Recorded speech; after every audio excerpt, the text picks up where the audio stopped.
Good evening. It is Wednesday, the 7th of January, 2026. And this is the first talk show of the year for 45 Day. And it's a collab again with the Global Funk Fam. This is actually talk show 3. We did one in October, I think. Then we did one towards the end of November. And we might even do it monthly. We'll see how it goes. So much going on, both at 45 Day and also Global Funk Fam. So we've got representing the Global Funk Fam, Welsh Swanny. Hello. How you doing? You all right? Oh yeah, I'm all right, thank you. I'm very well. How are you? Yeah, I'm good. I'm good. It's nice to be back again talking in Yes. 2026. Lots of exciting things happening. And you We'll can tell get it's to it. January because I've got my onesie on and my pajamas and my hoodie. So. And you've got a lot of snow there. We haven't got any snow here in Oh, Eastbourne mate, yet, it's but been so you've got a lot of cold. snow there, haven't you? Yeah, it's great. We had a snowman competition at Village the other day. It was great. In summary, last month we talked about quite a few things, didn't we? We had stuff that I was doing, or well, We're stuff all that I was. pretty busy December, really. Well, actually, yeah, for me, it wasn't. December was quite quiet. It's just been a crazy year up to that point. So for me, it was a bit of a break. You guys had quite a lot going on, and I couldn't make it to, and we'll talk about it in a bit. But the Unstoppable DJ battle, because you guys were a big part of that. I'm looking forward to hearing a bit more about that, and maybe not on tonight's show, but on a future show, we'll have some more footage and clips and stuff, and interviews and things from that event. Yeah, definitely. Yeah, we've literally just finished a call with them as well. You might be watching her, guys. There's loads of really cool stuff to come from that. It was such a fun event as well. Really cool to kind of see a different type of event as well. So yeah, really looking forward to seeing more of that. I'm going to go through a few of the events that we've got coming up, including, I can't believe it's next week. Actually, we've got 2 events happening next week, which is crazy because we've got our very first event happening in Dusseldorf in Germany for Sideshow Mall's 45th birthday. We're doing a We Love 45s Dusseldorf, and we'll come back to that in a minute. But also our first event in Australia, because Yvette Shivers, who organises our Cambridge events, her brother lives in Newcastle in Australia. And she's gone out there and they're doing a We Love 45s event in Australia. So the way it's going to work is we're going to have our first night in Dusseldorf. Then we can't quite match the times because I think we finish at 2 a.m. in Dusseldorf and they start at like 3 a.m. equivalent. Then it goes to We Love 45s Newcastle. Then it comes into Coffee and Donuts for a few hours. And then we go back to Dusseldorf for our hip hop jam thing. Wow. There's a lot going on next weekend. Can you imagine, like 10 years ago, No. that this would ever have been a thing? You're doing what? Sorry. Meanwhile, Exactly. Skype's there, like, hi guys, try us, Yeah. please use MSN. Yeah, let's have a quick look at some of the flyers for Sounds Dusseldorf. immense. Yeah, 16th to the 18th. We haven't got any events happening on the Sunday, but it sort of goes into the Sunday. But also, people will be hanging around, so we might have like a little brunch or something, or a little catch up. Second one is we've put together 25 plus international 45s DJs. A lot from Germany, a lot from Dusseldorf, but we've got some, obviously myself coming from the UK, and we've got some coming in from the Netherlands as well. So Wow. it's crazy that we've managed to get so many people What is together. it with you and number 5s as well? I saw Sam earlier, he did a post, he's doing a top 100. Top 45. Top 45. 45s of 2025, yeah. 23, right. Okay. And he's also now part of the Team Reloop because he's got a pair of the Reloop RP7s following on our event we did in London, the We DJ thing. Cool. He spoke to the guy there. So yeah, lots of cool stuff. He's now officially a GFF as well. Yeah. He's always been kind of in the fringes, but now he's officially fully on board. Yeah. You can check out his artist page as well. There may be some more people in the fringes joining the GFF soon, but we will see. Then we have our first event. So this is next Friday. It's at Bar Convex in Dusseldorf, and we're doing 7 Deadly Sevens. So 7 Deadly Sevens is a concept that Sideshow Mall came up with based off the fact of 45 Day. So I do 45 Day, which is the 4th of the 5th each year, so 4th of May. He decided that they needed to do something for the 7th of the 7th, so 7th of July. So 7 Deadly Sevens. Been running it on Twitch on the 7th of July each year with DJs doing 20-minute sets, 7 Deadly Sevens. And then we've now started doing it in real life. We did it in Hamburg, we did it in Amsterdam for our Halloween special, and we're now doing it with Sideshow Mall in Dusseldorf. All killer, no filler. The Saturday, Sideshow Mall, if you don't know, is a breaker, part of the Jalapeno breaking crew. And so we're doing a hip hop jam in a local dance studio on the Saturday. So it's going to be all funk, all breaks. He's got some of the kids that he teaches break dancing coming in to do a special couple of songs, dance to that. So yes, again, really interesting for that one. And then finally, we have got the club evening, which is happening at Schlosser 2, which is a bunker club in Dusseldorf. So if you're in Dusseldorf next weekend, come and see us. If you're in Newcastle, Australia, go and see them at I think it's called the Royal Oak in Tiggers Hill. That's sort of gone through what we're doing next week, and there's more stuff coming up, but I'll sort of leave that till a bit later. Tell us a little bit more about the Unstoppable DJ battle. Oh, it was incredible. It was really, really cool. And just chatting to, we're just going to call them with Hugh Wackman and Big Math Beats and Ollie as well. So the three guys that run it. It was just really cool to see a different format of event. I mean, you see 45's events, in record shops and at festivals and things like that. And we've done quite a few now over the years, festival productions and other types. But it was really cool to see a turntablist event. It's much more like a rap battle, like a b-boy style thing. And there's a stage moment between the four competitors. So it's kind of different, say, heat stages really. So it's really cool to be involved with that format. And yeah, massive big ups to Side Breaks. Obviously did a lot of the tech behind that. Big shouts to I Want My ID, who live produced, Rich T as well, who provided a lot of the kit, Dal Platinum, who was there helping us with some extra footage and stuff, Laura, AJ, Wiz, all the others that came down as well. It was a fantastic day. Sorry if I've forgotten anybody. And shouts to Miles as well from Lost Horizons, absolute legend. So we've got more footage from that event to come. Sai's been working really, really hard. So on Saturday, probably next week, we'll put some posts out about those interviews going up as well. But yeah, big shouts to the Unstoppable Battle guys, and thanks very much for having us involved with that. It was really cool, super cool. I mean, it's great. Obviously, like you say, taking what you've done on Twitch and at festivals and a Global Funk Fam to a completely different type of event, and it's just basically opening up the options for what you could do next, and what's coming up later in the year, which we'll come back to shortly. Before that, we have got some more 45-day events. I know I'm pushing them this time, but it's your show, mate. It's next month we are doing our first event in Rotterdam. That's through DJ Oki, who's been part of our We Love 45s in Amsterdam. He was like, I want to do something like this in my city, and I was like, great, let's do it. So we've got Café de Oude Hoor, which translates to the Cafe of the Old Whore, on the Friday night, and we're going to be whoring around our old records, playing some records there on the Friday night. Then something out of LOLO, doesn't it? It does. And then the Saturday, you mentioned record shop. We're going to Demon Fuzz Record Shops in Rotterdam, which is a very renowned record shop. And then on the Saturday night, he's just finalized the final venue. We've got a club night, which is Cafe Scapegoat and the Black Sheep, which I think is on one of the main busiest streets for events and bars and stuff in Rotterdam. So that should be fun. One more thing, and then we'll move on to Little Villa. Stoke. I mentioned Stoke earlier, and you seemed a little bit surprised. But a lot of my family are from Stoke-on-Trent. That's why I was really surprised. I just seem to keep having random connections to Stoke. It's so bizarre. It's really weird. I think I mentioned it on the last show, but Paul Salt, he's come down and played with his daughter, one of our 45 kids, Polyphonics, and they played at our little festival down here 3 years running, Joy Revolution. So he linked up with a brewery there called the Hop Lab, and they've put on events, and they were looking to do something. So he's doing a quarterly, and so for the February one, he has booked a very special headliner in the 45s and also the scratching community, and also part of the Scratch Perverts, but Mr. Thing. It's going to be a very interesting show. So that's Saturday the 28th of February. That's at the Hop Lab up on Stoke-on-Trent. There's support from Cy Chiba and Ouija from Glasgow, who are part of our Coffee and Donuts residents, and the South Side Sound Surgeons.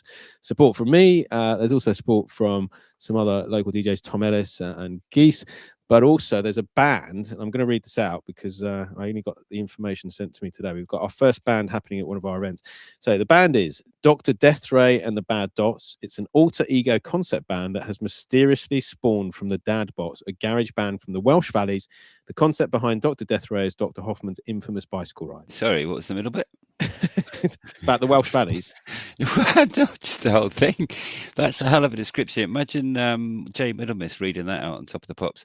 I realised, by the way, a lot of my references are for 45-year-olds, but hi.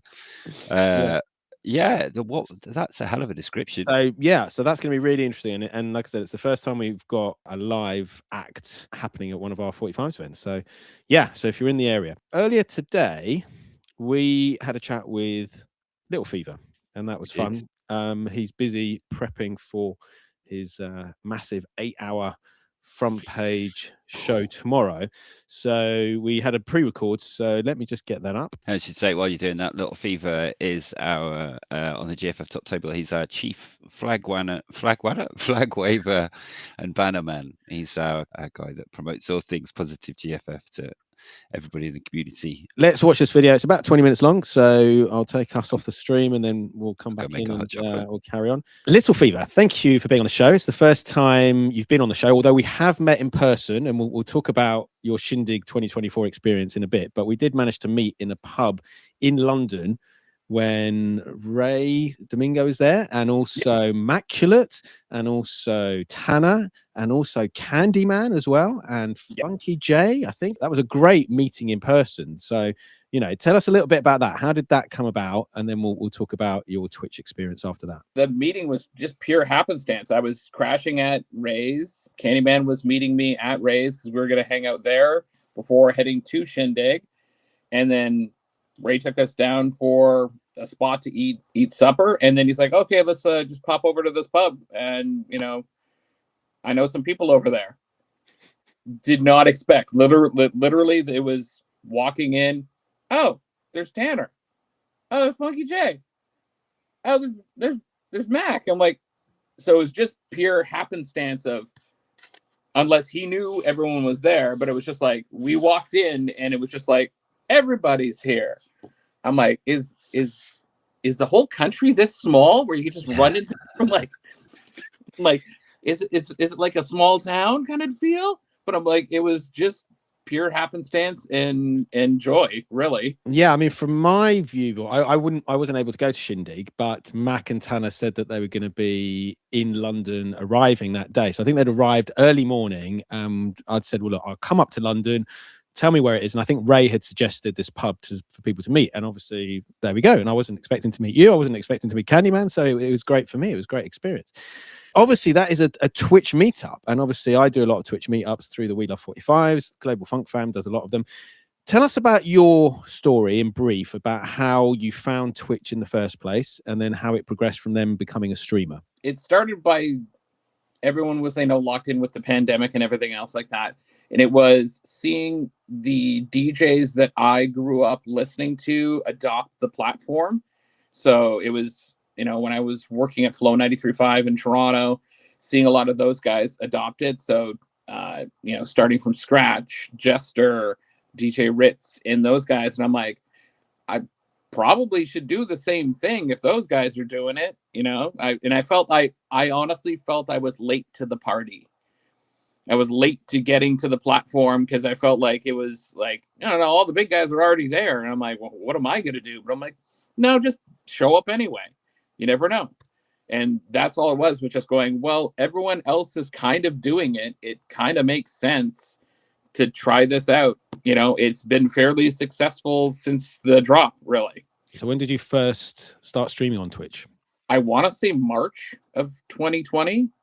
I did not have Twitch. The way that we're conducting this interview is how I started Twitch. I literally would plug in my phone, direct audio from my controller and stuff like that, and then just hit record and then run around to the other side of my thing and start streaming. And it hasn't really changed much other than now I hit go live on a button on OBS, but that's the only difference, really. I still stream from my phone. So amazing. That's interesting to know. Obviously, you do OBS, and one of the things that I remember when I first saw your stream is obviously loads going on. You've got like the sort of screen showing stuff on the bottom, like old TV screens, and you've got graphics and you've got crazy animations and things like that. So that's a big part of your stream and your performance, isn't it? Well, for me, it was more like you have to splash your personality on the screen. People need to, if they hop into your channel, they need to kind of know if they want to hang out with you or not. And it's usually kind of like, well, what do you like? I'm like, well, like a lot of different weird movies. That's why they're all behind me. I'm like, it has to show all of the splash of who I am. So that's why the TVs are there. And I'm looking at it going, well, you can have cycling of promotions through those TVs. You can have different things that are going on. But like, to me, it was just like, splash your personality on that. And at the same time where I'm like, all right, well, what else can I put in there? And I'm like, well, I have a puppet. I can put the puppet on the stream. So I was like, literally everything that I was looking, I'm like, just put things that look interesting and would go, what's that? Why do you have that there? What's over here? I love that, and that's not the specific reason of how GFF got going, but it was because DJs wanted to use Twitch and kind of understand it and go, what do I do? What are emotes? What's all this other stuff? And there was a lot of people that were kind of trying to do 101 things. We're good at some of them, but not very good at others, and getting very stressed out over how do I do it. And it's a case, I think, of, like you say, putting your personality out there, but doing stuff that works for you, and gets your kind of your artist message across, if you like. And again, with emotes and with interactions and with redemptions and stuff, it's got to be stuff that works for you and it's easy for you to do, that feels right within the channel. And what I loved, it took me until I think the start of last year, little favor, to find out that you had previously been on public access TV, because I always said to people, it's just public access TV, it's Wayne's World, right? Like, DJ, but it's Wayne's World, and then use that content to promote yourself. And Jamie was like, oh yeah, I used to do this public access TV thing. What was that? I can't remember the details. In between high school and college, I had a cable access TV show on the Kojiko like the Kojiko TV network that was in North Bay. And I had my own, skit show, edited, funny skits and silly things, because I grew up on, watching Monty Python and Kids in the Hall and other shows that were skit based. So I'm like, all right, so I'm just going to do all that stuff. So yeah, just applying all of those elements to Twitch in that aspect for things.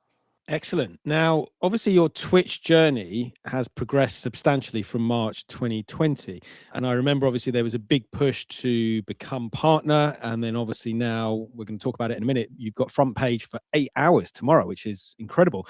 Talk us through that little period when you were sort of pushing for partner, because obviously, we're all one big family. We're all friends, and people come and help out, don't they, with sort of raiding in and helping to build each other's communities. The journey was very interesting because I felt like I fell flat when I had an opportunity. The numbers were fairly like climbing up, and I'm like, I felt like I missed like conduits where I could have, capitalized on it. And then it was just by happenstance that I got some front page pushes from Twitch, and I was like, why is this happening?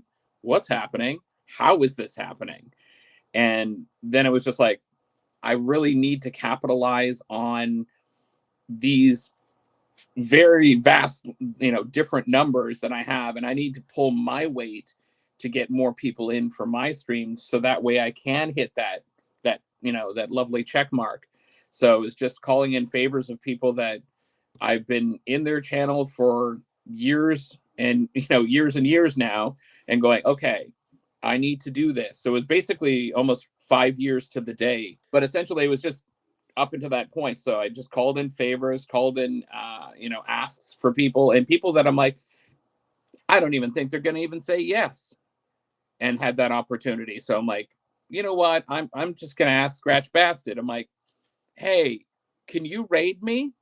I'm pushing for partner. Yeah, sure. What time? What? Was literally my reply was, you're okay with that? It's like, I don't have to hop through like many hoops. It's like, yeah, just I can raid you at 2. 2, okay? Yes. Yeah, you can raid me at 2 o'clock on a Tuesday. Sure. Yeah. Let's okay. And then it was just asking other friends that, we're supporting over the years and stuff like that. So Ray Domingo helped a lot. Sam Tweaks helped a lot.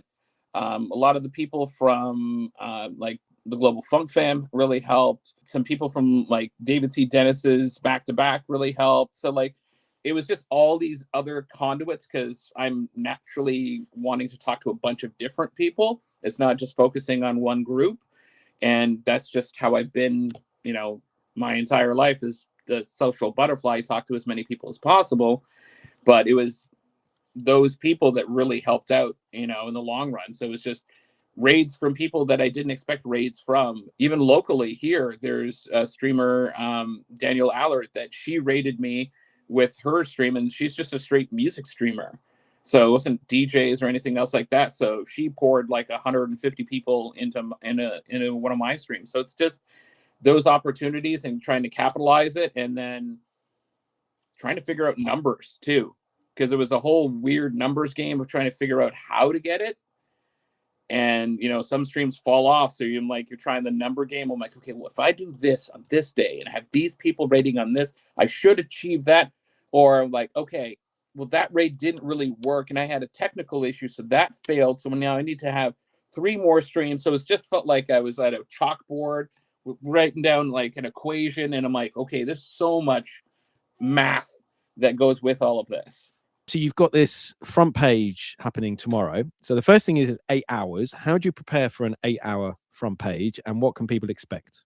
Get a bucket. Well, tomorrow we are going to be going over 2 different parts of my countdown. So the purpose of the stream tomorrow is to promote the edits that I do throughout the year. Every year I try to hit a certain goal of 365 edits that I do. Last year, we hit 280 due to some personal reasons, but the previous year, we had 372. So we'll be doing the top 10 of 2024, and then we'll be going through the top 100 of 2025, as well as kind of sparsely mixing in different things, as well as I'll have my dinosaur suit, I will have my Ash Ketchum suit, I will have the Disco Captain suit. So we'll be having a whole lot of fun with it. And it's just pacing things, because mainly I wanted to take my time with playing this, because last time I did this top 100, I played all 100 tracks within 2 hours. So I kind of want to make sure I can make these things breathe, give it a bit of space. So that's the reason between the 8 hours is going, okay, you know what? I have successfully done this. So we've got the top 10 songs from 2024 that should take roughly about a half an hour to kick things off. And then the rest of it just kind of will run by happenstance. And how I'm planning it, it sounds weird. I'm meal prepping. I'm meal prepping and making sure I have like enough snacks. Ready? Enough snacks. Yeah, enough snacks and activities and whatnot. Luckily enough, I don't have my kids that day, so I don't have to worry about when the kids are coming home and having to do certain things, when the kids come home. So I don't have to worry about that aspect. And it's just more like I'm taking the day off work, so I don't have to worry about work stuff. So it's just a wide open day of snacks and fun. There was me thinking he'd have the kids working, like making him snacks all the way through it and bringing him water and cups of tea and things like that. No, the kids are off at their mom's, so it's just a matter of like spending that energy to prep everything ahead of time, which will be today and after this. Fantastic.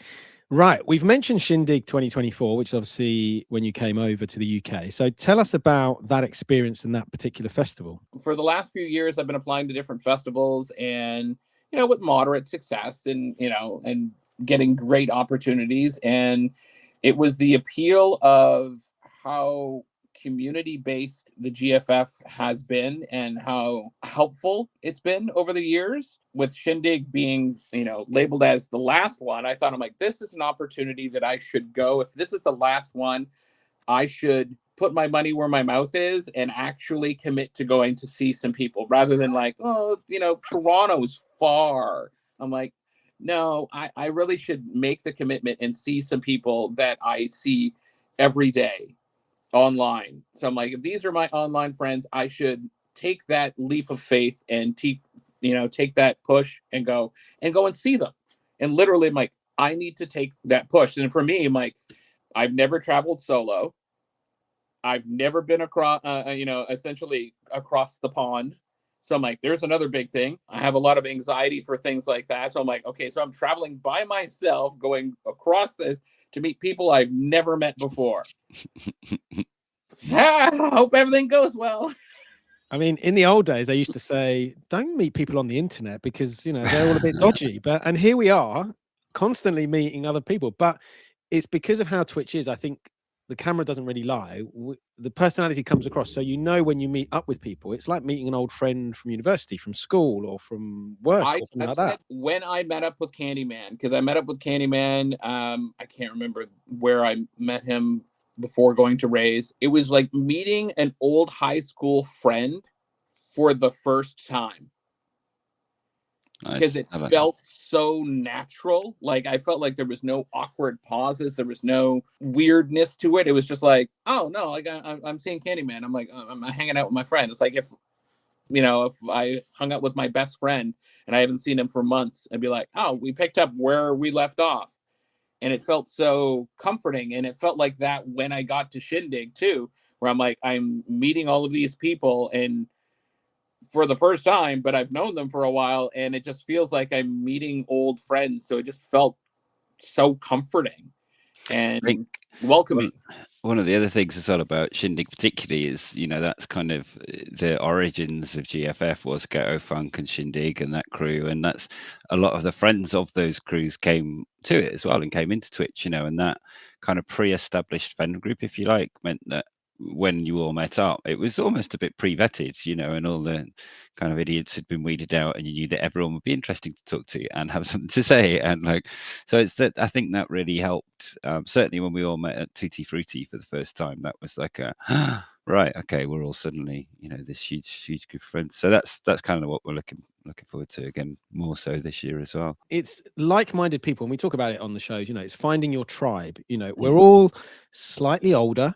As you get older, it's harder to generally make friends, I think, because social circles tend to close down unless you've got a hobby or you've got something. We're very lucky that we've got this community that, like you say, you can come across the pond and you meet people who and it always helps, and it always makes any travel, any experience better when you're with people. So it's a mental health thing as well, I think, because it helps us all as we're getting older to have community and have friends and have people who are into the same sort of thing. Is that something that you found as well? Yeah, well, I mentioned this to Swanny. It felt so welcoming. Like I felt just here in Ottawa. I'm not saying it's a bad area, but there's not the same kind of community and camaraderie. There's a lot of like infighting and backstabbing and stuff like that, I feel, in this area, and not that crew. And then as soon as I got there, I felt like I was like, I said to Swan, I felt like an abused puppy finally getting pets and rubs. I'm like, so this is what community means? I forgot. This feels fucking great. I'm like, wow. And it was very welcoming and not really overwhelming, just like it felt like home. It felt very comfortable, where I'm like, this is great. Like when I met up with Ray and I'm like, this is somebody that I was watching for the longest time, but it felt so comfortable. Yeah. And that, to me, I'm like, it's a big thing, like being in an area that I'm unfamiliar with and having that comfort of somebody that I can talk to about more than just music. And I'm like, this is nice. This feels right. And then, staying where we stayed at Shindig was great too, because yes, we were a bit more posh about things of where we were staying, but I'm like, it was still hanging out with friends. So like literally it was like a small little party house with Ragnar, Jason Beats, Funky J, and a few others. And it was just, I'm like, this is nice. I'm like, I could go for this every year if I could afford it. I'm like, I could literally do this and chase that comfort high. While the rest of us would put in our tents up in the middle of the night in the rain, bear in mind, so that's how we roll. So these guys just saying. Amazing. Okay, let's sort of move on to the last thing, because I know obviously you've got all the prep to do for tomorrow, but 2026, over and above what you're doing tomorrow with the 8-hour stream, what does 2026 have in line for you? Well, this is definitely a large transition year for me. I'm going to be trying to take more opportunities, not wait for things to be presented, but more actively push for things and ask and, you know, be a little bit more aggressive where I want to be and where I want to go. You know, I'm definitely going to still be putting, you know, my edits out. I'm still going to be putting them on Bandcamp and on Patreon and things like that. But my goal is just to be a little bit more aggressive to get the things that I want. And that's the main goal, Mike. Instead of being so passive and, you know, go with the flow, I'm going to ask for the things that I think I want to do. That's why so far I've opened for Ski Tour this year. I've opened, like, I'm asked to see if I can, you know, open for Flamingosis when he's here in a few months. So I'm like, I'm just shooting my shot instead of, hey, if you got some time, maybe sort of, if you wanna, you could. So I think one of my favorite times you said about that live on streaming that I'm going to stop being so Canadian about everything. well, yeah, like I need to. I'm like, no, we got to be nice about things. No, I'm gonna upset the balance. I'm like, no. I'm just gonna ask now, and ask, and then if there's no things, okay, move on. Next thing, next. Yeah, that's a great way to be, because like you say earlier on, you know, you asked Scratch Bastard for a raid and he said yes, and you're like, what? So, you know, if you hadn't asked, you wouldn't have got that raid. So just keep asking. The worst that's going to happen is they're going to say no, and you move on, like you say, to the next potential opportunity. All that I'm doing, I'm like, just keep on asking, and eventually something will materialize. You know, just keep on pushing, keep on doing that's why I'm like doing these edits, pushing my thought process out there for how I want to do stuff. And I'm like, yep, like I literally this morning had a booking come through because I just saw a post and I'm like, hey, I can DJ it. Sure. It's this time to this time, and this is our budget. Yep. Perfect. I'll do it. Exactly. Exactly. Okay, it's been fantastic. Thank you very much for taking the time. I know you've got a busy day ahead prepping for your stream. I hope it all goes well. If anyone is wanting to watch, what time is it going to start? Eastern time, and then we'll try and convert it to UK time. It's 8 a.m. EST to 4 p.m. EST. Okay, so that'll be 1 p.m. UK time till 9 p.m. UK time. And then obviously all the other time zones can work themselves out. Good luck with that. Congratulations again on becoming partner. Congratulations on the front page, 2026 onwards and upwards. And I look forward to seeing where you get by the end of this year. I'm sure it will be much improved and many more opportunities. It will be a whole lot different than 2025. I can guarantee. That was fun. Wasn't it? I think I learned something. I learned the word happenstance. I don't think I've used that before or heard it used before. Is it a Canadian word? No, I've heard it before. I'm sure. Yeah, I rarely use it. I need to expand my I've obviously never used it because I've never heard it before. But anyway, I'm going to try. That's going to be my challenge for this year. People in the chat challenge me to drop a word into interviews at Shindig and stuff like that this year, please. It was great talking to him. Lots of really interesting stuff. I loved what he was saying about obviously community. Obviously, it really strikes a chord with what I'm doing in terms of the We Love 45s events and people coming together, that people travel to different countries. And, you know, like he said, like across the pond, you know, from a different continent to come across and be part of that and be welcomed in. And I loved his analogy of being a rescued puppy.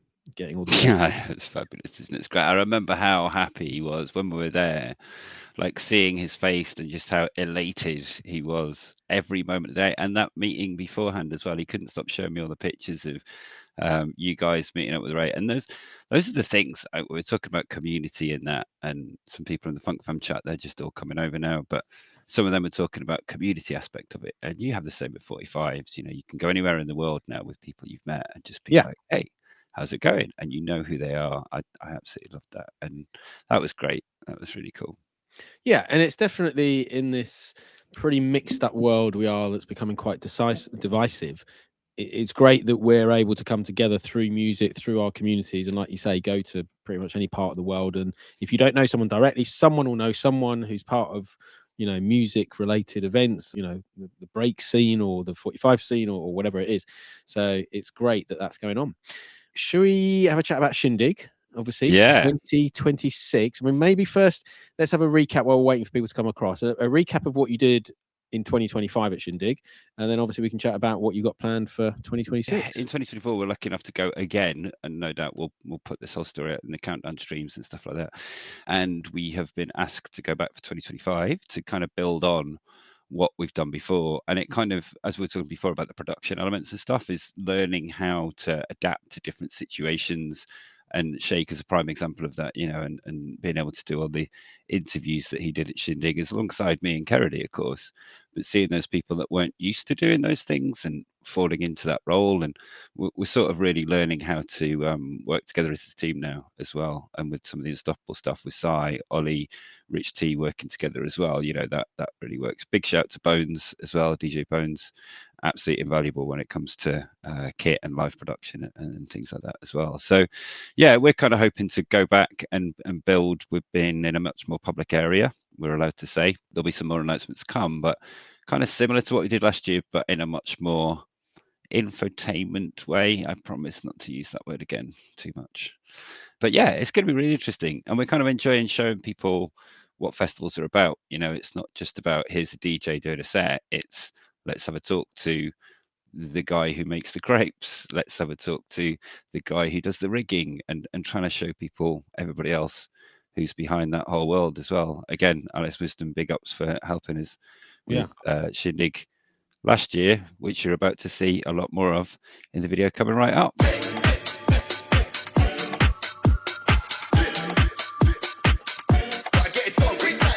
Hello. I think we're live. We are live. We are here at Shindig 2025. I nearly said 26 there. Come in and have a little chat. Well, I mean, we are at Shindig.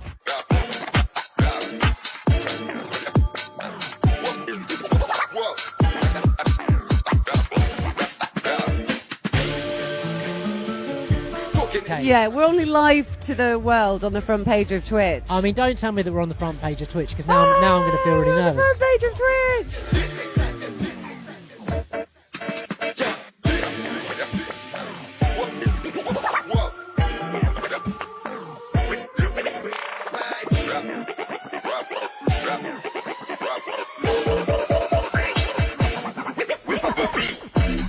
Look who we've got here with us today. We've got WFX and Woodnote. Main news is we've got a new single coming out with Dynamite MC called Another One, and I'm really happy with it. Well, thank you so much. Pleasure. That's one of the best interviews I've ever done ever.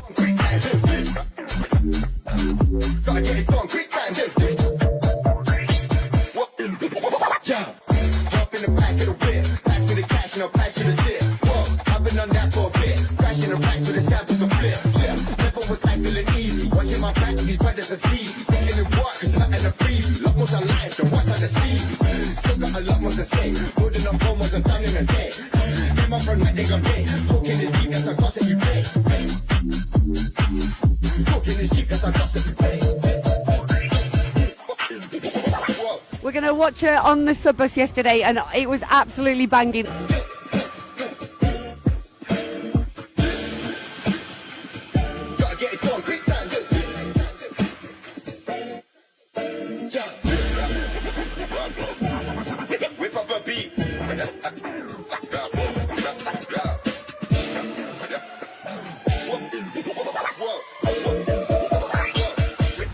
But once again, a huge thank you to Shindig Festival, to Mojo Bar for inviting us along and be able to get behind there.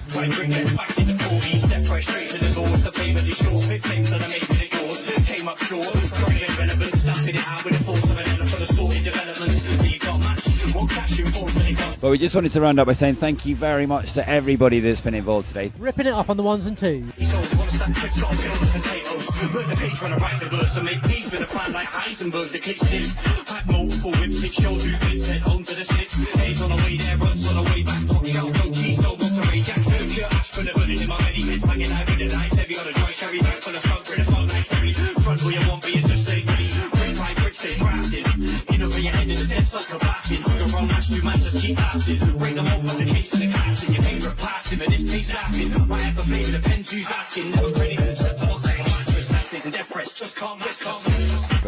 Live shows, what can you say? Live shows in a field, no less, from a festival.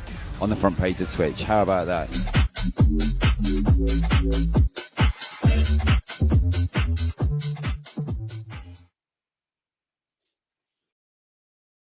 What a time. I mean, wow, you know, that's a great lot of production, because that was only that was the first big thing you'd done like that, really, wasn't it? Because obviously then you went on to do Mucky Weekender. You did JFBs and obviously Unstoppable. So, you know, that looks great for a first sort of big production. It's amazing.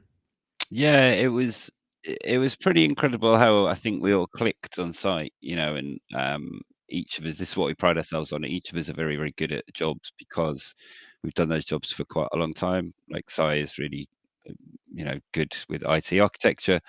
I've done partnerships and events for many years. Keridy's done socials, PR, comms for many years, you know, so we all kind of know what we're doing there. And then to have Shake and Bones and Alice's help and other people to just come on site and be like, I know what I've got to do. Dunk. It was so cool just to see everyone fit into that. And I think we talked about it on the show last time about creating pathways and career development for people as well, you know, and helping people to get proper experience and stuff, because you don't really get a lot of that. So that's what we're kind of about, is, you know, trying to provide people with opportunities to come and get involved with that. If you've got something you're good at and you think you can help out, then by all means, let's grow a thing. So yeah, the production element this year, sorry, is going to be another level up again. So I've got to up my game, and obviously we've got to get a few more people involved. Shake, get ready to get busy. It's I mean, every day is a learning, isn't it? And what I love about it is, you know, I mean, I don't know, maybe you don't think this, but I think probably where you've got to has been helped hugely by Twitch, and obviously building a community on there, building raid trains, building events in the virtual world, which is what we're doing. And now you're taking that and the skills you've learned to put together productions in the real world, which is similar to what I'm doing. Because obviously, you know, we're doing shows that we did on Twitch, you know, 3-4 years ago. We're now doing them in the real world, with people playing at bars and festivals and wherever it is. So I think it's been amazing to see how we've all learned. And probably if it wasn't for the pandemic, we probably wouldn't be here in this sort of way.